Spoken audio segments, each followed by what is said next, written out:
So you can actually treat people with love and fairly, yet the hierarchy can be maintained if a very important aspect is understood, which is that while people have to be treated fairly, not all people are equal. This is something that is important for an organization or different levels to understand. People should be treated with love and fairly, but they are not equal in hierarchy. So it's very important because organization has to run with certain discipline. You would have heard the whole saying that there can only be one captain in a ship. So it's something similar to that. This hierarchy is very, very important.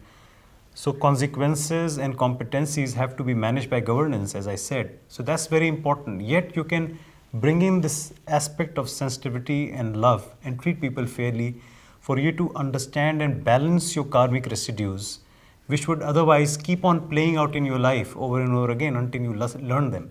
Because most of the lessons that you need to learn are played out in terms of relationships. To talk about this particular aspect, there's a very interesting book that I was reading, Art of War, which is again a very famous book by Sun Tzu.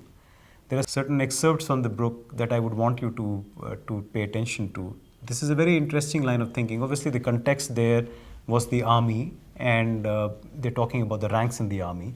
But I think it sure has some takeaway for regular organizations as well. So I'll just pick up my piece of paper and read out what I wanted to tell you.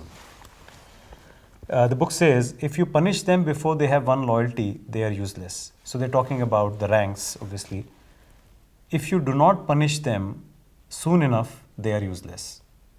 I'll read it again. If you punish them before they have won loyalty, they are useless. If you do not punish them soon enough, they are useless. If soldiers are punished before they have grown attached to you, they will not prove submissive, and unless submissive, they will be practically useless. If when the soldier have become attached to you, punishments are not in force, they will still be useless. Now it tries to balance out the things, and it says, if a general shows confidence in his men, but always insists on his orders being obeyed, the gain will be mutual. So these are, some thoughts that I wanted to leave on this section with you. So the essence is people have to be treated fairly with love, because most of the lessons that you need to learn are being rolled out to you in terms of relationships. And by dealing with these relationships with love and fairness, you're ensuring that you're balancing out your karmic residues. And the moment you learn your lessons, there is grace that you'll experience in your life. I was talking about a situation where you see a lot of problems played out at the same time. When you're having trouble at work, you also have trouble at home, or your child is not doing well, or there are multiple issues that keep on happening. Your health deteriorates. So very, very, very, very important aspect that you need to pay attention to and understand. Once you balance out these relationships, which can only be balanced out with love, grace happens in your life and you move on to the next level.